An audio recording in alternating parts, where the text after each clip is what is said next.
Estamos a unas semanas, el próximo 1 de junio acontecerá un hecho inédito en nuestro país y posiblemente en el mundo. El pueblo de México, a través de una democracia directa, elegirá a los miembros, a los representantes del Poder Judicial de la Federación, a los jueces, magistrados y ministros. Y hoy nos da mucho gusto conversar con la magistrada Fabiana Estrada, quien es magistrada con licencia y contendiente al cargo de ministra de la Suprema Corte de Justicia. Bienvenida, magistrada, al Ciudadano México. Muchísimas gracias por el espacio. Los candidatos y candidatas agradecemos muchísimo estos esfuerzos de difusión de nuestras candidaturas. Una pregunta que de inicio podía ser rutinaria, pero también quizá existencial, ¿no? Sí. ¿Por qué quiere ser Fabiana ministra de la Suprema Corte de Justicia en un enfoque y en el contexto de la renovación, de la regeneración de un nuevo Poder Judicial de la Federación? Yo diría que la pregunta más que por qué es para qué. Yo quiero ser ministra para ser parte de las personas que van a encabezar la transformación de la justicia en nuestro país. Creo que tengo una historia de vida, una trayectoria profesional y unas convicciones, tanto políticas como sociales, que me hacen pensar que lo que mejor puedo hacer por mi país, lo que mejor podría yo hacer por la sociedad mexicana es ser ministra de la Corte. Creo que mi trayectoria, todo, me colocan en una posición en que la mejor manera de servir a mi país sería como ministra. ¿Y qué es lo que hay que transformar en la Corte? ¿Por qué es importante? Y en el Poder Judicial en general, ¿por qué es importante la renovación y que participe la gente en esta renovación? ¿Qué es lo que hay que transformar dentro del Poder Judicial? Estamos en un momento histórico de renovación de la justicia. Estamos avanzando hacia una idea de que la justicia es una construcción colectiva entre el pueblo y sus personas juzgadoras. Lo que había que transformar era un sistema de justicia que estaba completamente alejado de la sociedad, que era ajeno al escrutinio público, ajeno a la rendición de cuentas. Teníamos un sistema judicial que las personas que interactuaban con él se enfrentaban a arrogancia, corrupción, nepotismo, a jueces y autoridades que no resolvían el caso concreto, que resolvían los temas como si fueran un número más, un expediente más, sin ver la realidad de las personas, sus contextos, sus identidades, sus necesidades. La justicia era una justicia mecánica, formalista, que no estaba pacificando la sociedad y que no estaba sirviendo para alcanzar una sociedad más justa e igualitaria. Eso es lo que tiene que cambiar. Ya nos diste, magistrada, el concepto de justicia práctica, de qué ha sido la justicia en este país, y quienes estudiamos Derecho, ¿no? Hace algunos años, no tantos, seguramente en Civil o en Historia del Derecho dan esta definición justiniana de que justicia es darle a cada quien lo que le corresponde, que suena un poco similar al libre mercado, ¿no? Y un gran humanista, el expresidente López Obrador, dio un nuevo enfoque de justicia quizás cercana a la premisa de por el bien de todos, primero los pobres, que era la justicia es darle más al que tiene menos. Para la magistrada Fabiana, ¿qué es la justicia? La justicia tiene que ser una justicia humanista en el sentido de una justicia libre de corrupción, porque la corrupción es lo que más ha lastimado al pueblo de México. Una justicia comprometida con los derechos sociales, dar a cada quien lo que necesita, una idea de bienestar para todos. Los derechos humanos son muy importantes, pero no sirven si no son para todas las personas. Los derechos deben dejar de ser mercancías. La posibilidad de tener acceso y satisfechas las necesidades mínimas, las necesidades básicas para vivir en dignidad, es algo que corresponde garantizar al Estado y es algo en lo que los sistemas de justicia tienen un gran papel que jugar. Tiene que haber una justicia comprometida con los derechos sociales y tiene que haber una justicia comprometida con la igualdad y la no discriminación. Vivimos en una sociedad donde las brechas de desigualdad son ofensivas, donde el color de la piel, el origen étnico, la condición social siguen determinando las posibilidades que tienes de perseguir tus sueños en la vida. Eso tiene que cambiar y la justicia tiene que aplicarse de tal manera que se logre una sociedad más justa y más igualitaria. Ahora que refieres este concepto del humanismo, también creo que ha sido el gran concepto que ha abrazado la narrativa y el hecho ético práctico de la transformación que vivimos como sociedad mexicana, como país.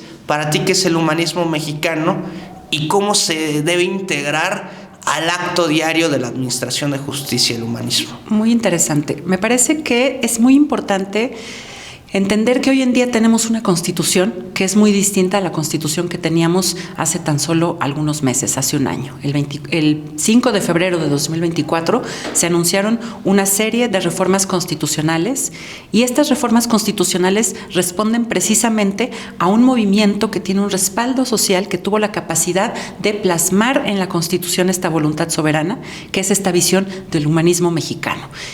Este tiene varios componentes: la austeridad, el combate a la corrupción, la idea de combate a la pobreza, la idea de una sociedad de bienestar, la idea de una sociedad comprometida con la igualdad de las mujeres en la sociedad, una sociedad comprometida con los derechos de los pueblos y comunidades indígenas. Todo esto tiene que reflejarse en el sistema de justicia, porque el sistema de justicia tiene la obligación de concretar la Constitución y las leyes. Entonces, a través del sistema de justicia se tienen que concretar estas aspiraciones del pueblo mexicano.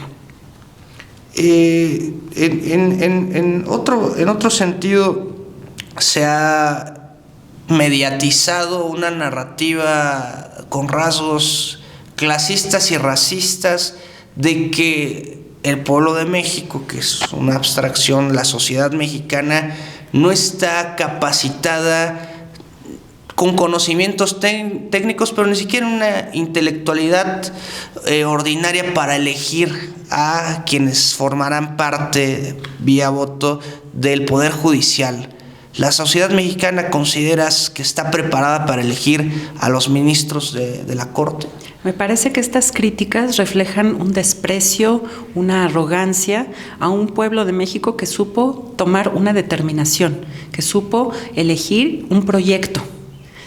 Me parece deleznable verdaderamente sostener que el pueblo no sabe, que el pueblo se equivoca, que el pueblo no está capacitado para elegir a sus autoridades. Yo, a lo largo de estos días de campaña, he visto a líderes de comunidades indígenas, a líderes sociales en comunidades marginadas, y lo que menos hay es ignorancia. Lo que hay es una claridad muy contundente sobre sus necesidades, sobre el papel que quieren jugar en la sociedad, sobre la exigencia que tienen respecto de la satisfacción de sus necesidades básicas. Yo lo que veo es una sociedad comprometida con un cambio. No he visto nada más alejado de la realidad que esta idea de que el pueblo no le importa, de que el pueblo no tiene la capacidad de decidir y que es un pueblo ignorante. Y verdaderamente me parece que la ignorancia está en quienes se atreven a hacer este tipo de afirmaciones. Ya para ir cerrando y agradecer mucho, magistrada, sabemos que tienes una agenda aquí en Puebla, en la ciudad de Puebla estamos transmitiendo en estos recorridos que estás haciendo por todo el país.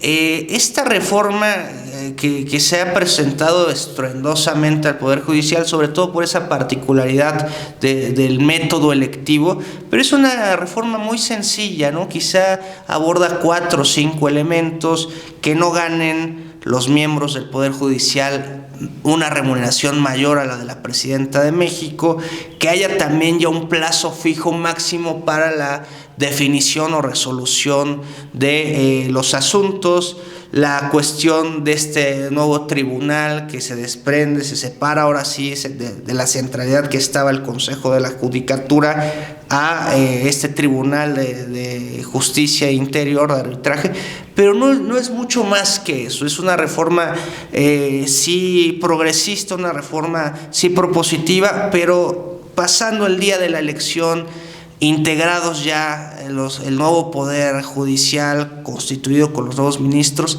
hacia adelante, ¿Qué hay que hacer después de esta reforma?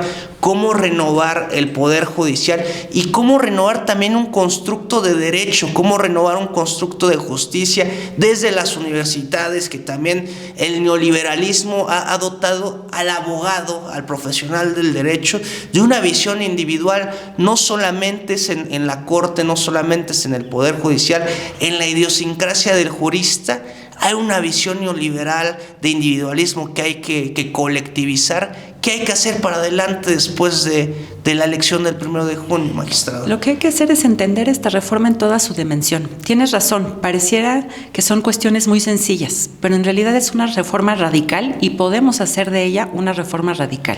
Podemos hacer de ella una reforma que tenga que ver no solo con cambiar a las personas, sino con cambiar a las instituciones y con cambiar la idea de justicia.